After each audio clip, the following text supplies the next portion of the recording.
Hey friends, so a lot of you have been asking how I make my pesto. So here it is. I take a handful of pine nuts and I spread them out onto parchment on a baking tray. Nice and even.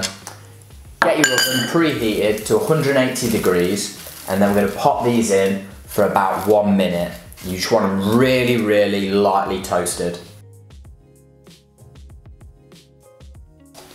Now that your pine nuts are really, really lightly toasted, we're just going to pop them back in the cup for a second to cool.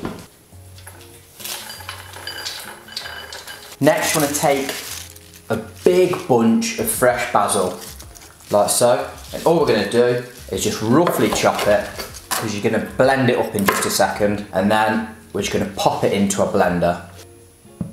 You're going to add 1 large tablespoon of garlic puree in there with the basil.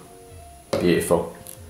Then we're going to take a fresh lemon, chop it in half, and then we're just going to squeeze the juice of half the lemon in there with the basil and the garlic.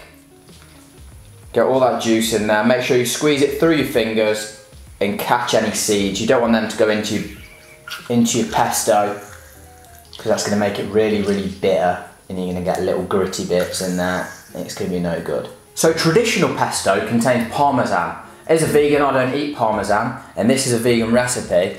What you can get is you can get vegan versions of parmesan. You don't have to add this to your recipe, but it does give it a nice depth of taste. Next, we're going to add a lightly toasted pine nuts, and then we're going to add about 3 tablespoons of olive oil.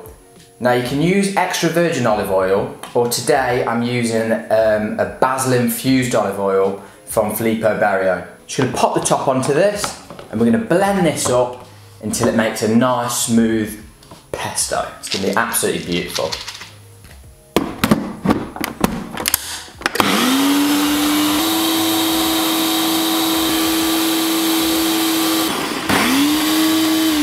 So now that your pesto is all blended up, we're going to take it out of the blender,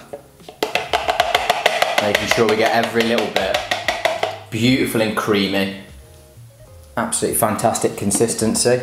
I like mine nice and smooth like this. You can blend it a little bit less and end up with like a slightly lumpy consistency. You can put it into a bowl like this if you're going to have it straight away, or you can store it in a jar for a few days in the fridge before you consume it.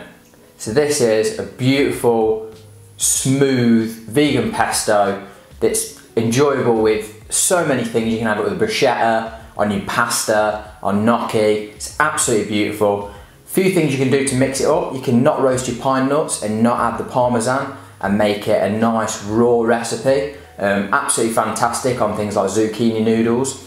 Or what you can do is, I used a basil infused olive oil today. You can use a plain olive oil, or you can mix it up and use things like a garlic or a chili olive oil. It's going to give it a lovely little dynamic of the flavour. It's all going to be delicious. Let me know your thoughts. Please try it at home. Drop me a comment below, like and subscribe, and head over to my Instagram for more recipe ideas. Thanks friends, goodbye.